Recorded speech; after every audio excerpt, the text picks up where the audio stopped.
YouTube, and the audio is available on Wisconsin Eye. Before our opening remarks and your questions, a reminder to maintain audio quality, to please keep your phones on mute until it's time to ask your question. If you are able to do so, please use *6 to mute and unmute your phone. Also, in the interest of time, we are again limiting it to one question and only one reporter per outlet. Joining us for today's media briefing are Governor Tony Evers, DHS Secretary-Designee Andrea Palm, Dr. Ryan Westergaard, a Chief Medical Officer with the DHS Bureau of Communicable Disease, also Major General Paul Knapp, the head of the Wisconsin National Guard, and Ryan Nilsestoon, the Chief Legal Counsel for the Governor's Office, are available to answer questions. We will begin the briefing with remarks from Governor Tony Evers. Good afternoon, and thank you so much for joining us again today. As many of you know, yesterday I announced that we would be issuing a safer at home order today. Late last week, I said I didn't think we'd need to go to a safer at home order. That's something I didn't think that we needed to do, and it's not something I wanted to do. But I've said all along in this process that this is a fluid process and that I would listen to the science and public health experts to make the best decision possible for the people of the state. And that's why I made the decision that I did yesterday to have Secretary Palm issue today's order. The bottom line is that COVID-19 has been and continues to be a rapidly evolving situation, sometimes changing by the hour. That means that sometimes our responses have to change as we have more information. And if you're going to prevent and manage the further spread and ensure that the healthcare workers and the system aren't overwhelmed, then that means we have to be willing to act as quickly as we are able to do to keep people safe. And that's what's always going to be the bottom line for me, keeping people safe. Our deepest sympathies are with the families and friends of those who lost someone to this virus. I was struck by the profound statement from a family member of one of the deceased. This is a quote from his obituary. "We ask you to be serious about COVID-19. Please do not panic, rather educate yourself and your family. Please do not blame or shun, rather be supportive and compassionate, especially with the people who have tested positive for this virus." Now, I recognize that a lot of folks out there have had questions about the order, and I recognize this is a difficult time for our state and our country. At the end of the day, folks, we are all in this together. And during the most difficult times, we are called upon to remember our Wisconsin values of kindness, compassion, empathy, and respect. So to that end, I'm going to continue to ask for your help, not only to remember these values, but to do your part to keep our friends, our family, and frankly, most importantly, our healthcare workers and communities safe. We need folks to take the safer at home order I signed today seriously. Folks do not need a special permission to leave their homes. You can still go outdoors, walk your dog, go to the doctor, go to the pharmacist, and get other and groceries, and get all the supplies that you need. But this is important. We need to have folks limit their interactions to the same people, not different small groups. Shrinking your circle of interactions will help prevent the spread of COVID-19 to make sure our healthcare system doesn't become overwhelmed. Unfortunately, that means no potlucks, no play dates, and no dinner parties. And if you have to leave your home, please stay 6 feet away from other people. As I also mentioned yesterday, some businesses will continue to be allowed to operate. So no need to run to the grocery store and hoard food. Healthcare operations, grocery stores, pharmacies, gas stations, banks, critical infrastructure, and businesses that ship and deliver groceries and foods and goods directly to residences, among others, will continue to stay open. Over the past several days, we've been working with public health experts, local governments, stakeholders, business leaders, to determine how we can best keep folks safe while continuing to provide the essential services and keep our economy strong. If you have questions about whether your business is essential or non-essential, please review the Safer at Home order. And if you have any additional questions, please visit wedc.org/essentialbusiness for other details. In addition to our Safer at Home order, we are also working to ensure that our healthcare and essential workers have access to child care in Wisconsin. Last week, my administration convened a broad group of stakeholders to determine what child care options were available to healthcare workers and what child care needs existed within the healthcare community. Over the past 48 hours, we've begun connecting the dots for those folks with child care givers. We also put into motion the plans for new on-site child care facilities. I fully expect the coming weeks to see these operational. These are operational in areas of high demand. Now, I just have to go back and talk about one thing in particular. All this is about making sure that our healthcare workers, our emergency responders, and others that are helping save lives and prevent this virus from expanding to do their work. It is very important. And I also want to thank some people that are helping us in doing that. So I want to acknowledge a few key partners: the Wisconsin Hospital Association, the Wisconsin Early Childhood Association, Supporting Families Together Association and Registry, and staff and leaders from DHS and DCF. I want to give a big thanks to the child care providers who are keeping these kids healthy and safe and adapting to this rapidly evolving situation. On a separate note, I'd like to thank the Wisconsin Dental Association that has offered personal protection equipment, which includes 20,000 masks, 25,000 gloves, and 1,700 gowns.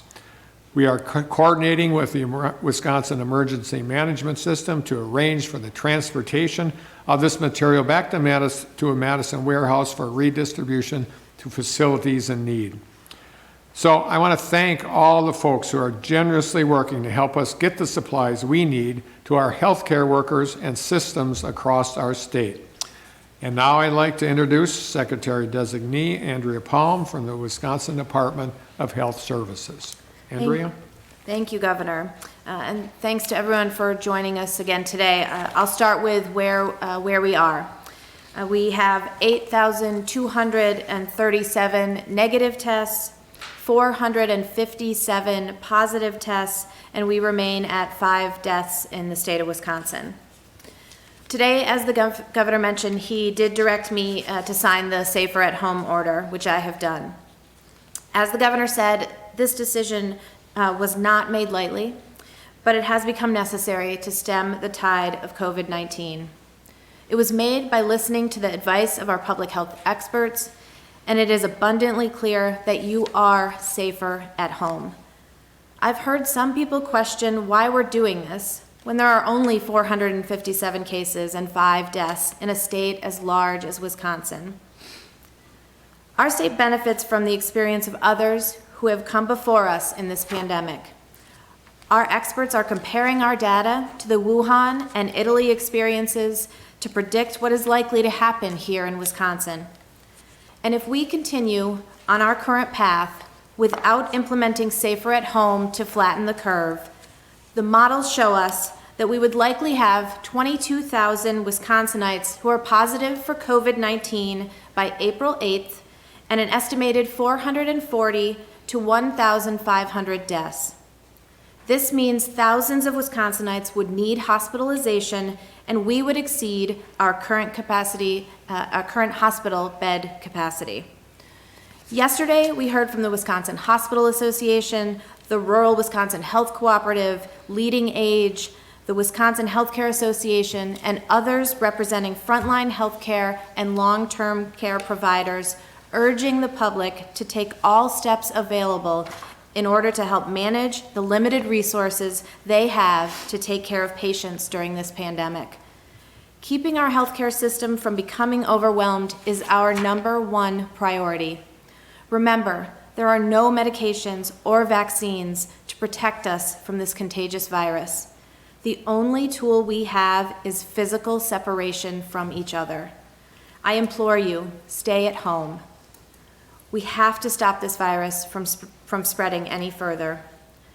Limiting your contact to less than 5 people total will help do that.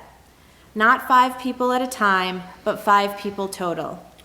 So that means, as the governor said, no dinner parties, no sleepovers, no kids at the playgrounds, no gatherings. We need you to be in physical contact with as few people as possible. And I think I would just drill down on that just a little bit. As we learn more about this and we understand that transmissibility happens before symptoms, this physical separation, this working to be in contact with as few people as possible becomes more and more critical because we don't necessarily know who is positive and therefore who is spreading it. While you are safer at home, the Department of Health Services, along with the governor, the State Emergency Operations Center, and our private sector and healthcare partners are working together to prepare for what is ahead of us. We continue to trace every confirmed case of COVID-19 to find anyone they may have exposed and inform them so they can go into isolation. Isolation not only means staying at home, but staying in a room that is away from other members of your family so that they are not exposed to COVID-19. This critical public health work will allow us to isolate any people who are potentially exposed and will stop them from spreading COVID-19 to others. To help us do this critical work, we have redeployed 60 public health professionals to aid our local public health departments in this effort to do contact tracing. As the governor mentioned yesterday, contact tracing is just one of the 6 strike teams we have been working, that we have stood up to be working on our biggest challenges that we're facing with the COVID-19 pandemic. The other strike forces working at the State Emergency Operations Center are focused on surge planning, on personal protective equipment and other essential medical supplies, our lab capacity, isolation facilities, and finally, as you heard from the governor, childcare for healthcare workers. The Department of Health Services, doctors, nurses, public health officials, and other staff across the agency are working with our healthcare system partners, leaders from Epic Systems and the National Guard to plan and execute this work within the strike teams. There will be more announcements from them in the coming days. While we continue to focus on that work, one thing I'm asking of all of you today is to make some time and think about how you and your friends and family are handling safer at home. This is hard. Humans are social beings. We're not wired this way.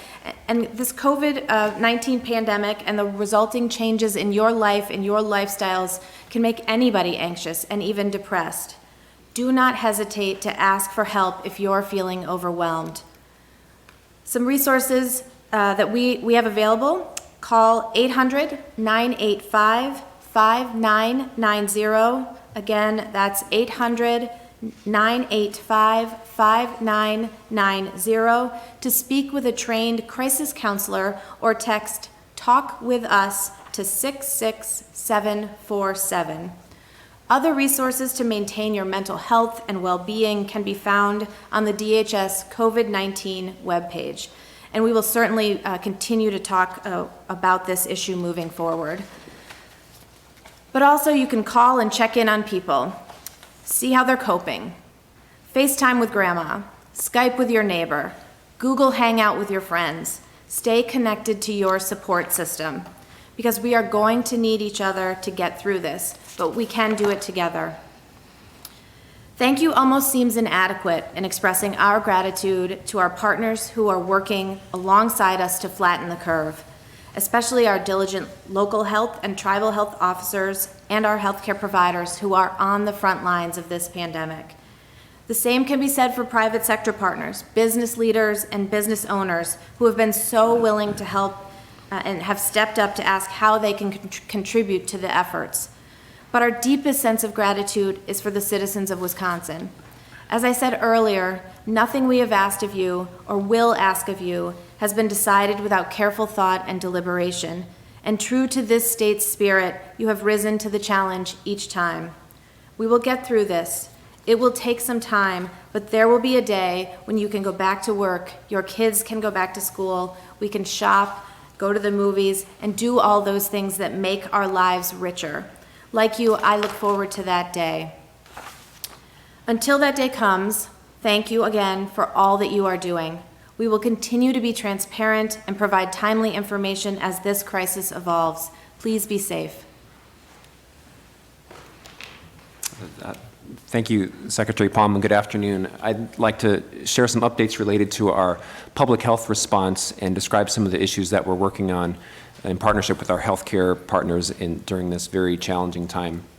First, wanted to correct something that I mentioned in yesterday's briefing that was inaccurate.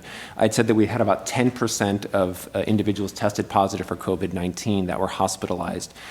In reality, we believe that number is higher, probably as high as 20%. And the reason for that discrepancy is that the way that we collect information about positive cases comes directly from reference labs rather than hospitals themselves. So we've learned that in a lot of cases, the information about whether a patient is hospitalized at any given moment is missing. So what's one of the things that we're really working hard to do is to develop new, better, and innovative strategies to look at a large number of data sources so we can keep very close track on the critical health system resources and understand exactly who is hospitalized and who's requiring critical care. There are two important things that we've learned from research about the virus that I think need to be underscored to really talk about why this is such a grave situation. The first is the very high proportion of individuals who contract the virus who will have mild symptoms. So that's good news and bad news in the following sense. We've learned from other countries that as many as 90% of people who have the infection don't require symptoms that require medical care. And so since we've generally test people in the setting of a medical evaluation because they have symptoms, that could mean that for every individual that we test that tests positive for the infection, there are 10 individuals in the community with mild symptoms that don't seek care. So we're having a small number, hundreds of cases in the state, but it could potentially be thousands right now.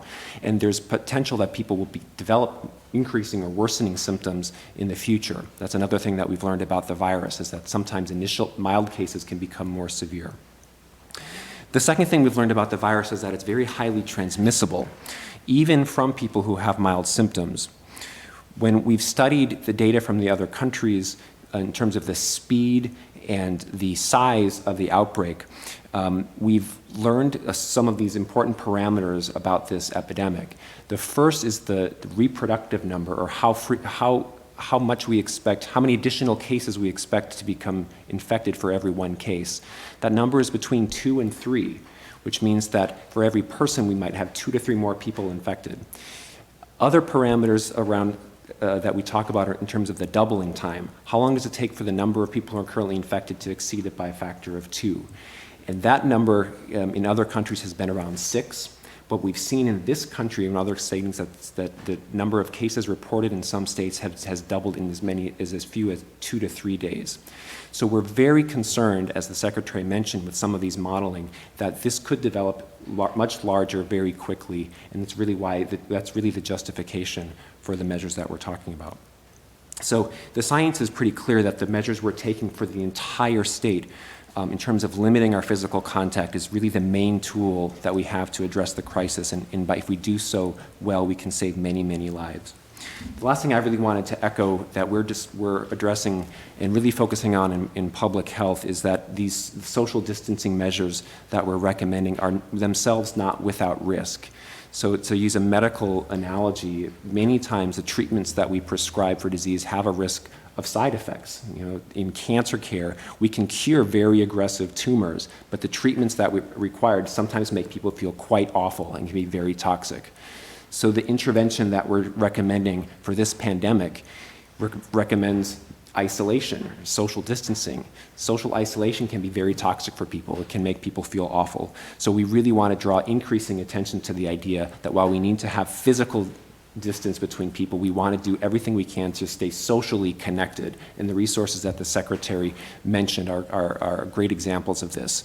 In healthcare, we're also really focusing on using innovative tools in telehealth and telephone-based interventions to make sure that people feel connected to their source of medical care, particularly in mental health care.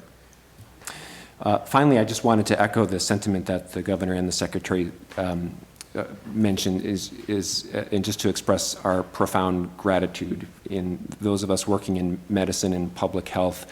I acknowledge it's difficult to really conceptualize and see what a historic threat this is when we have such small number of cases, but that we've learned enough about the virus and we've observed enough about the epidemic in other countries to know that this is truly a grave situation, and all of the things that we're recommending we understand are not easy, and if we do them well, they're going to seem like tremendous overreactions, because that's going to mean that the virus, the epidemic did not get too far out of control and become too large. But that's really our goal, and we really appreciate the support of everyone as we get through this together. Right. Thank you. We'll now open it up to questions. A reminder to maintain the audio quality, to keep your phones on mute until it's time to ask your question, and only one question per reporter today. We'll begin the questions with Bram Sable-Smith from Wisconsin Watch. Bram? And a reminder. Yes, hello, thanks for taking my question, and thank you for keeping the communication lines open. My question is for the governor. So physician assistants in the state say that they're poised to provide assistance right now, but they're restricted due to certain regulations on them, like supervision requirements and scope of practice restrictions. And they're asking for certain administrative codes and statutory changes right now. And the question is, will you or are you considering making those changes?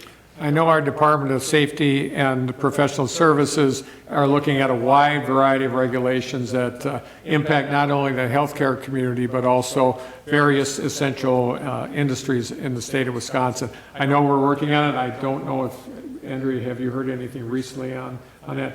Anyway, yes, we are looking very actively at all issues relating to the ability of us to relax regulations in this circumstance.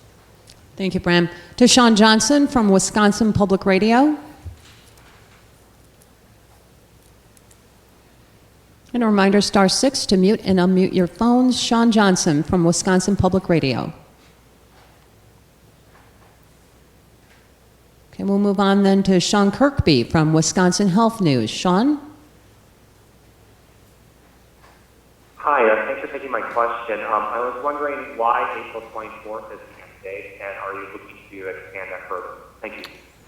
April 24th is the same time that our original emergency declaration was made. It's the same time, and this particular order is to expire at that same time, unless a subsequent order overrides that. So it's connected with our original emergency order. To Alex Moe from West Politics. Alex?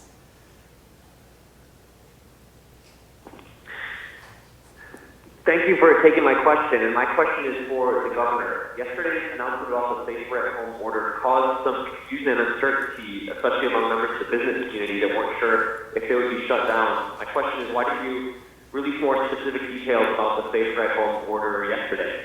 Because we were in the process of collecting that information and creating that list. If we had that list yesterday, we would have released it yesterday. We have it today. It's clear that, and I just want to talk about the essential businesses that we see on that list, just to have people understand why it's an expansive list. If we can just think of the agriculture industry, for example, obviously our farmers are the linchpin of that, but there's a supply chain that keeps that farmer in business, and so there's all sorts of people that supply goods and services to that farm so that he or she can provide that product for the market. So there's a large group of people that are essential there. Obviously, as I said before, the farmer, him or herself, is a linchpin to that. And then we have the issue of transporting the farmer's good to market. That there's all sorts of essential industries that take place there. Going to a processor, the goods and services that are provided to that processor in order to make the food to send it to market. That transportation system taking it to market has essential industries too, and then we have the place where food is sold at the grocery stores. So the one thing we found about this is, and we knew this going in, the complexity of the supply chains of this state are immense, and also it's a recognition that our industries in the state of Wisconsin are really strong in that these things are intertwined. So the economy of our state is based on various industries, and so it took a long time to work through each of those supply chains. That's why it took so long. If we would have had that information yesterday, you would have got it. You got it today. Thank you, Alex. To Scott Bauer from the Associated Press. Scott? Hi, thanks for taking my call or question here. Governor, I didn't see anything in the order related to allowances for the election on April 7th. Is this a sign that there will not be in-person voting on that day? Well, I know that's something we're continuing to work on, but I just have to say at the outset, what we do know is that the simplest way to vote is either as an absentee vote or early voting. My wife and I have been voting for 47 years together. It's usually a date night, go out to eat afterwards and celebrate our democracy. This is the first time that we have had the opportunity to vote absentee, and it's easy to do. You go online to myvote.wi.gov and make it happen. It took a couple minutes for both of us to make that happen. So what my message is this: we're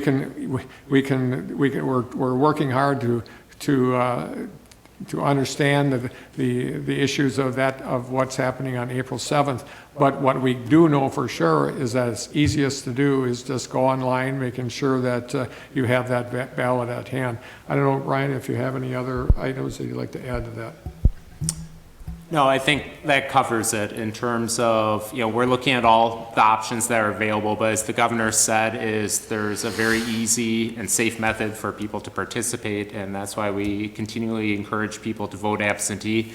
And a lot of folks are taking full advantage of that. We're seeing record numbers of people request absentee ballots, and there's still plenty of time to request your absentee ballot, and everyone should do it today. Yeah, and we're working regular. I mean, it's nonstop calls for me with local leaders in cities and municipalities, as well as the Wisconsin Elections Commission. We're all working together to make sure that people are safe and that votes count. Thank you, Scott. To Will Cushman from Wiscontext. Will? Hi there. Thank you for this call. My question is for the governor. I'm wondering if an employer is deemed to be essential, but an employee for that employer does not feel safe going to work, do they have the right to stay home under this order? Well, that's certainly a conversation with that business owner and that employee. I believe our employers in the state and our employees have good working relationships, and that they can figure that out at the business level. I would encourage business owners, however, to understand the seriousness of the situation, and an employee that is uncomfortable and concerned should, we may have to make, you may have to make some accommodations for that employee. To Megan Carpenter from Spectrum News 1. Megan? Hi, thank you for taking our questions. This question is for the governor. Just a response from you, sir, about Mayor Barrett asking that the election on April 7th be completely mail-in and not in person whatsoever. Well, I didn't hear the conversation, so it's difficult for me to respond to something I haven't heard. But certainly, I am in regular communication with Mayor Barrett and other mayors and voting officials across the state. We all have one thing in common. We want to make sure that we have a good vote, and that we have safety as a top priority during that good vote. We're going to continue to work with our mayors and the Election Commission as it goes forward. To Will Cornelia from PBS Wisconsin. Will? Hi, sorry, can you hear me? Yes, we can. Thank you. So we hear a lot about trying to flatten the curve of schools and businesses closing. If these measures are working, when will we expect to analytically see that flattening happen? Dr. Westergaard, do you want to? Sure. As I mentioned, we have a limited window into the number of people who are infected with COVID-19 right now. It's almost certainly quite a bit larger than it is than the 450 cases that we have. So, assuming that there's people infected right now that we were going to develop symptoms in the coming weeks, I think we would expect under any circumstances for the numbers to continue to increase over the next coming weeks. But I think after that point, if we don't see growth of the epidemic, we see a leveling or a tailing off, I think that'll be the sign that things that we're doing are successful. What we know from other places that experienced the epidemic sooner is that when we go about our normal business, the epidemic grows exponentially. And that's what we're starting to see in some areas of the country with doubling of the case counts every several days. So we want to see that not happen is going to be our clue. Even if we do everything right, I think we might still see doubling of the numbers that we have in the foreseeable future in the next week, but the peak would come much sooner. So I don't think we're going to see a tailing off today or tomorrow or this week, but the idea of over the next several weeks, we're going to see the absence of a large expansion. That's really what we're going for. Thank you, Will. Now to Eric Gunn from Wisconsin Examiner. Eric? Thank you.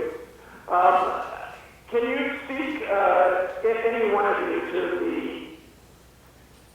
sentiment that is being expressed in some places that this cure is worse than the disease because of its effect on the economy?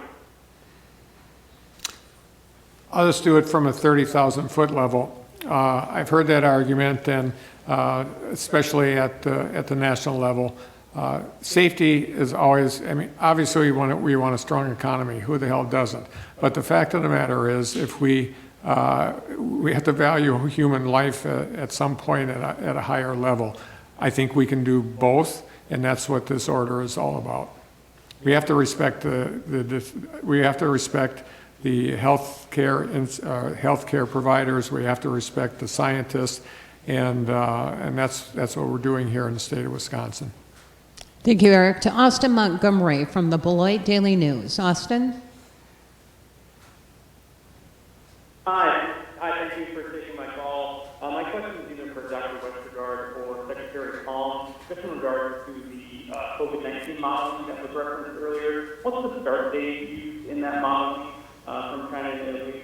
And will that be made available online? So I'll let Dr. Westergaard speak specifically, but I think in addition to what he'll say, I think it's important to know that there are lots of smart people around the country who are looking at these questions. Harvard, for example, put out some modeling earlier this week or last week. I lose track of time. But lots of folks are looking at these questions, and sort of no matter who those smart people are, what they're telling us is that if we don't double down, if we don't take more aggressive action to slow the spread, we will exceed the capacity of our healthcare systems. And we need to be doing everything we can right now to prevent that from happening.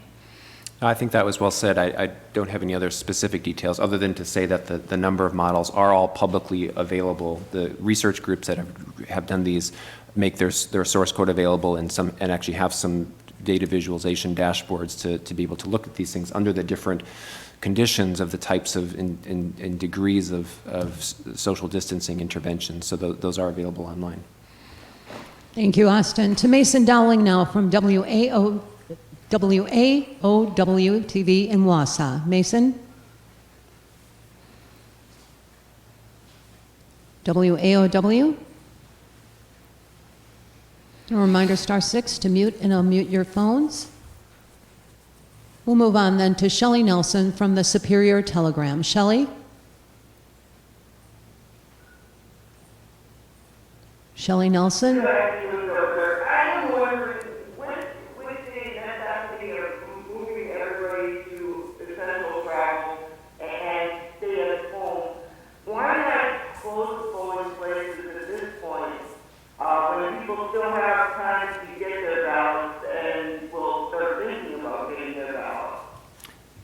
great question. We, as I said, we are evaluating and having conversations with municipal leaders as well as the Wisconsin Elections Commission.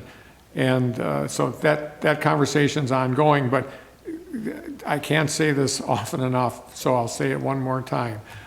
You can early vote right now. You can certainly do an absentee ballot. It's easy. It's so easy that I did it. And so we can worry about the issue of the polling places, and we are worrying about that. But at the end of the day, right now, you can vote. So please do that. Thank you, Shelley. To John Ellis from WDIO in Duluth. John? John Ellis? Okay, we'll move on then to Jessica Van Egeren from Up North News. Jessica? Hi, this is Jonathan Sadowski from Up North News, just filling in for Jessica. My question is for Secretary Palm. So you kind of mentioned that if we continue in our current path, we have 22,000 affected by April, up to 1,500 deaths.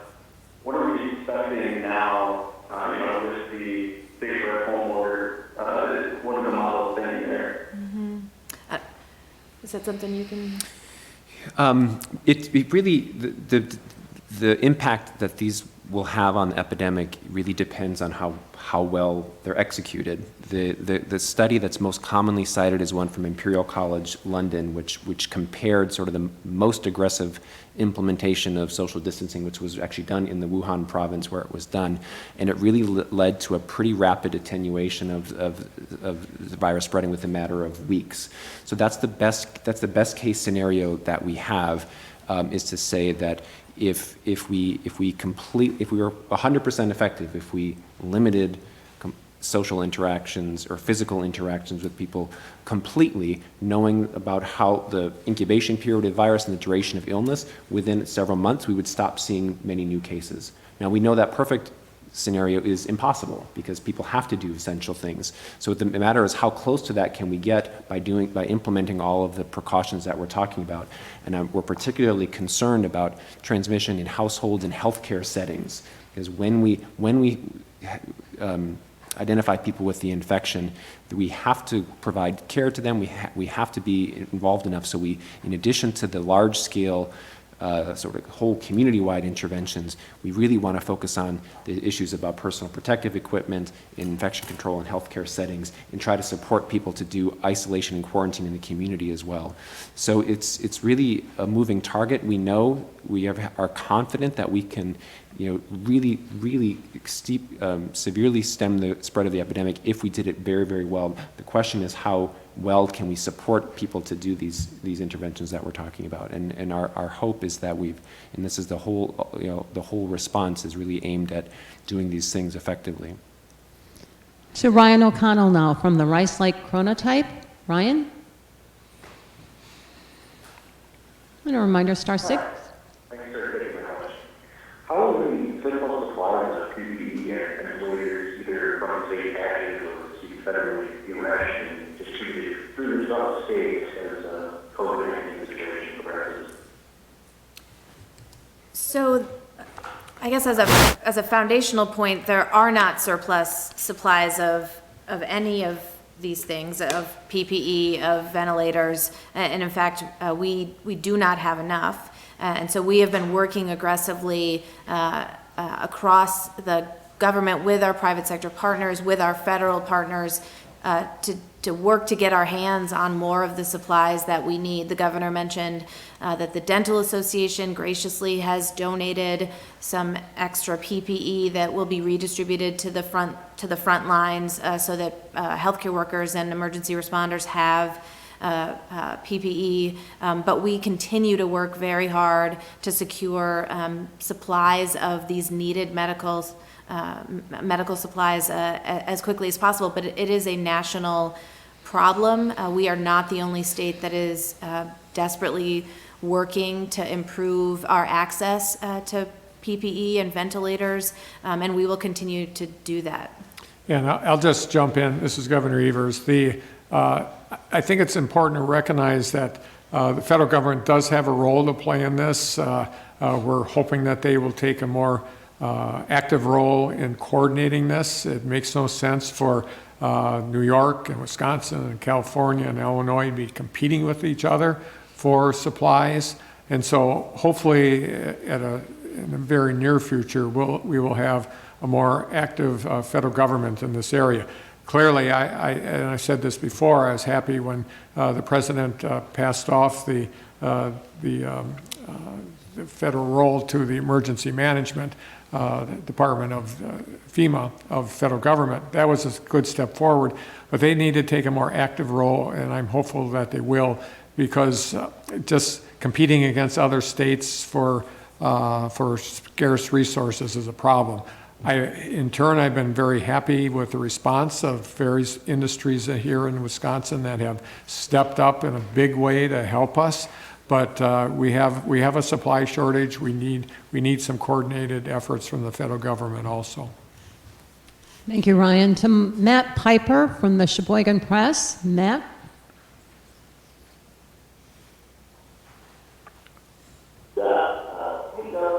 Hey.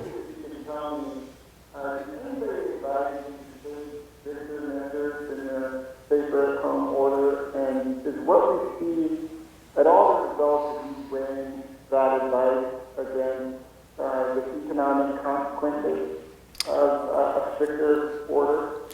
Yeah, we did consult lots of people on this issue, and as I said before, the public health community and scientists of the state are the ones that I rely on most directly.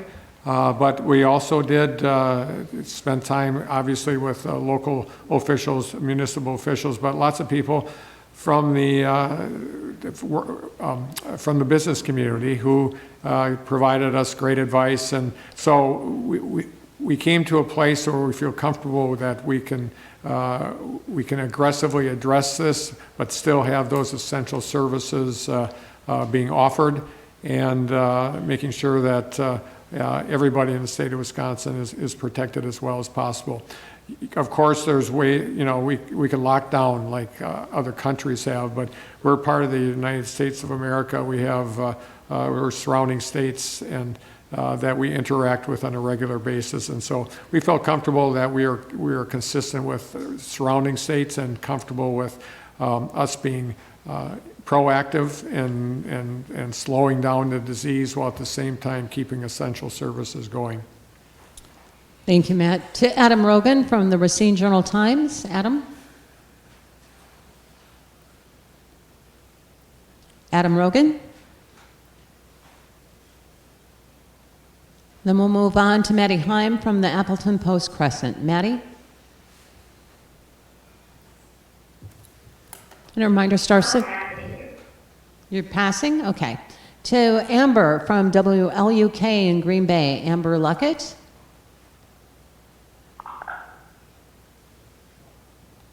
WLUK. Okay, to Rob Sussman then from WTAQ Radio in Green Bay. Rob?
And I'll just start out and then I'll pass it back to Dr. Westergaard.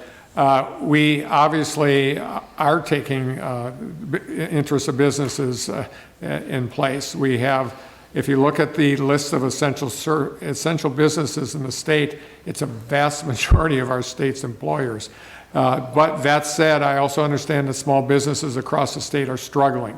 If you look at restaurants and bars, clearly this doesn't make their life any easier than it did 2 days ago.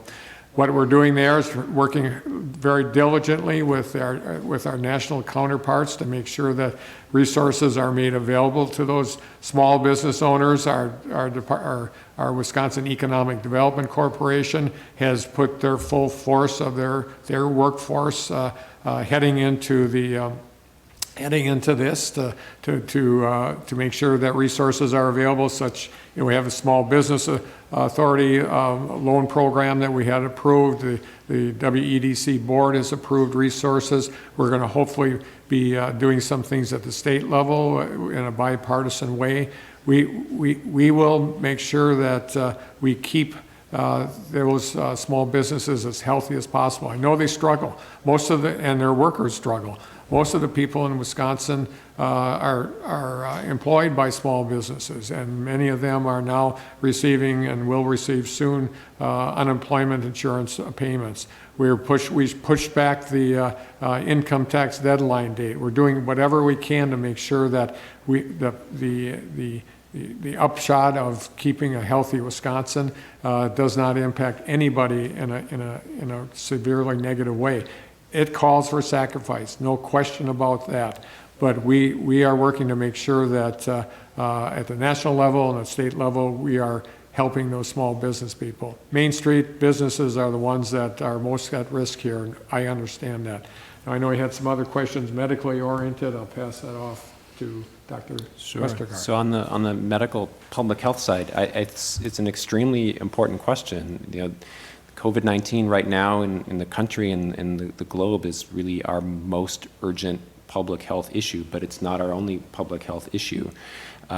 People who are going to be staying at home more also have other chronic medical conditions, and people have underlying mental health vulnerabilities.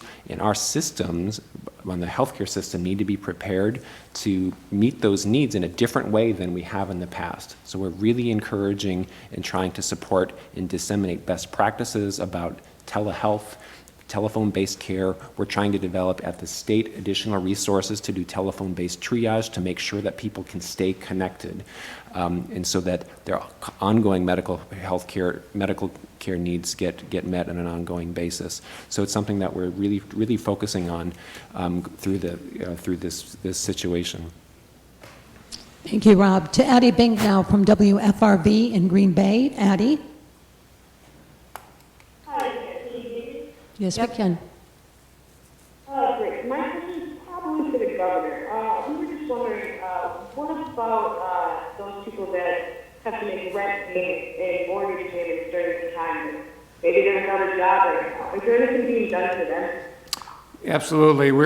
Our Department of Financial Institutions and our other departments that deal with the finances around mortgages and so on are working with that group of businesses to see what can be done. Certainly unemployment compensation, unemployment insurance is important and will help people make those payments.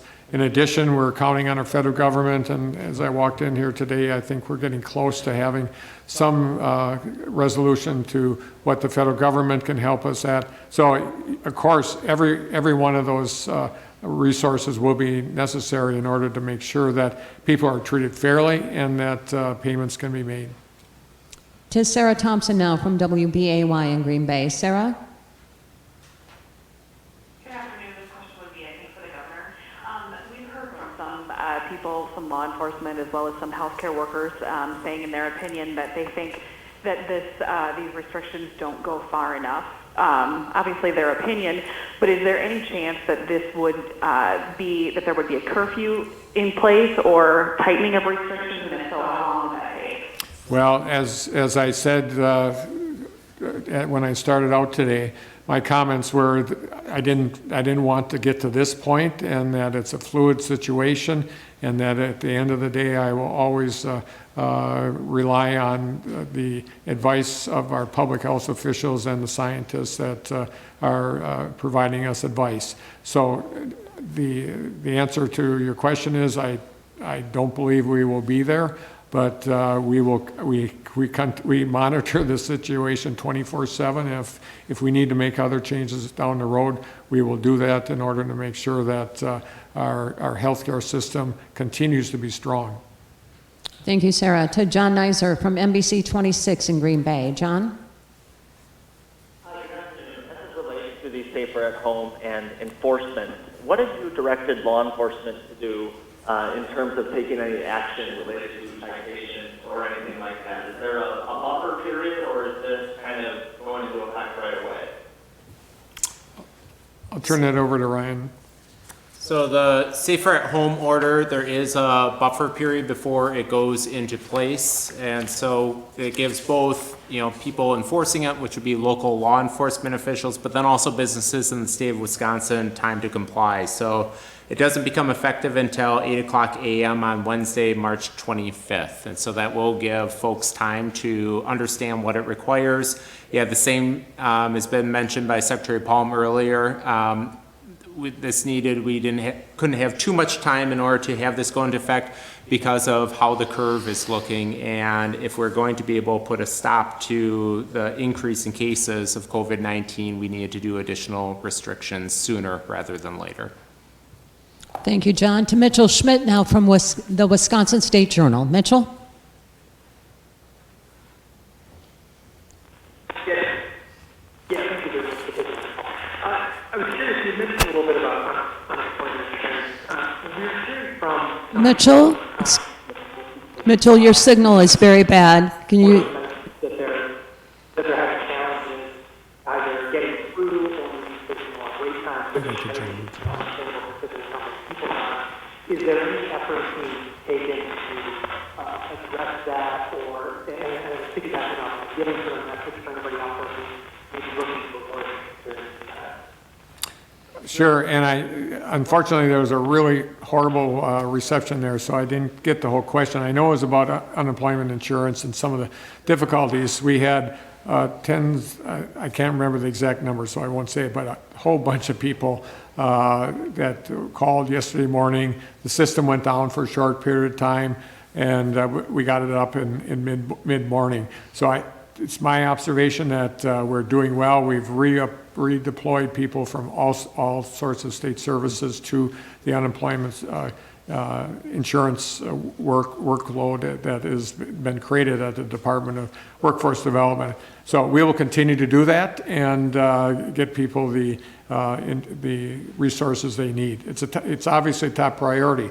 If you think about who has been most impacted by this thus far, it's been our service workers, service industry workers who aren't necessarily all that well paid, and they are ones that need our resources from the unemployment insurance system. So we're doing everything we can to make it work, and it's my belief that we've got the resources in place, but we're going to have to continue to increase those resources.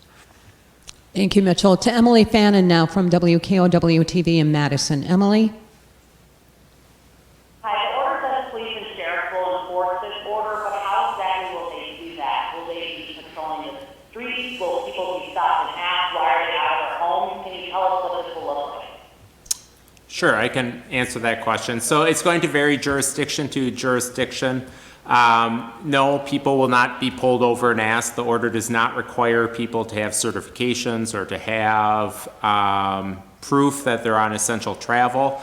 That said, we do hope that because of the urgency of this situation, that everybody does their part and chips in, that they take this situation seriously, and that they stay at home as much as possible. And local law enforcement is there in certain situations when there's complaints or they get calls about noncompliance. But again, this situation really demands that we all do our part and chip in. Voluntary compliance is what we do best here in Wisconsin, doing the right thing, and that's what we hope people will continue to do. Thank you, Emily. To Amy Reed now from WISC. Amy? Can you hear me? Yes, we can. Can you hear me? Mm-hmm. Thank you. So my question is to the governor. You've been encouraging absentee voting and trying to keep this process much safer. We're hearing from few people, quite a few people that are isolated, quarantined by themselves and are worried about the witness signature requirement on an absentee ballot. Is there any discussion to potentially waive that requirement for this election, or how else would you respond to these people that are worried about that kind of interaction in order to get that signature? Sure, I can answer that question for the governor. As the governor said earlier, we're looking at all of the options that are available in order to make sure that people can participate freely and safely in this election. And there are some hurdles that the current law provides, as you mentioned, the witness signatures, especially for folks in isolation. So that's something that we're currently evaluating to see what we can do. And that definitely does apply to a fair number of folks. But that said, you know, for the rest of us, again, it just shows why it's so important that people today take full advantage of voting absentee. Going on to myvote.wi.gov, as the governor said, it's an easy process to do. And for the vast majority of us, we can take care of it today and fully participate and safely participate in the spring election. Thank you, Amy. To Shali Pittman from WORT Radio. Shali? Hi, Dale Brogan filling in. Governor Evers, what guidance are you giving county governments in regards to running jail facilities during this public emergency? And who are the 5 people in your close circle mentioned by Secretary Hall? I'm sorry, what 5 people are you referring to? I'm asking Secretary. Around 5 people, so who are your 5 people? So the recommendation, Governor, is not in groups of 5 or less, but the same 5 people to limit. Yes, spread. my 5 people are Kathy Evers and Ben Belzer, who is one of my assistants, and myself. It's a pretty small group. Thank you for that, Dylan. To Taj Mahal from WMTV NBC 15 in Madison. Tajma? Yes, thanks for taking my question. It is about contact tracing. So when a person tests positive, are they required to let their employer know, or does DHS do that? How do we make sure that that contact tracing is accurately being counted? So when somebody tests, this is Andrea. When someone tests positive, that test is notified to their healthcare provider as well as the local public health department, who reaches out directly to them. I assume the provider does as well to give them their test results. But the local health department, our boots on the ground, reaches out directly to them. They interview the person to find out all the other people that they have come in contact with, so that those folks in turn can also be contacted. We can figure out what sort of risk they are to that exposure. Are they more or less likely to contract the disease based on the type of contact they had with that positive case? And it goes from there. And so if this positive case was at work, after they were positive, the employer may, or employees who were in contact with that person might also be reached out to by local public health. But it's not necessary or protocol for the whole employer to be notified. It's a very surgical sort of process where the contacts with that positive case are directly notified. Thank you, Tajma. To Robert Chappell from Madison 365. Robert? And a reminder, *6 to mute and unmute your phones. Madison 365. Okay, moving on then to Molly Beck from the Milwaukee Journal-Sentinel. Molly? Thanks for having this call again. Governor, what's the unrelated package that you're working on? What's the total cost of that legislation, and will it include funding for hospitals, restaurants, and other businesses? We're still in discussions on that point, and so I'm unable to provide that information, but we are in discussions with legislative leaders and folks in the legislative world on that, but we don't have a total cost yet.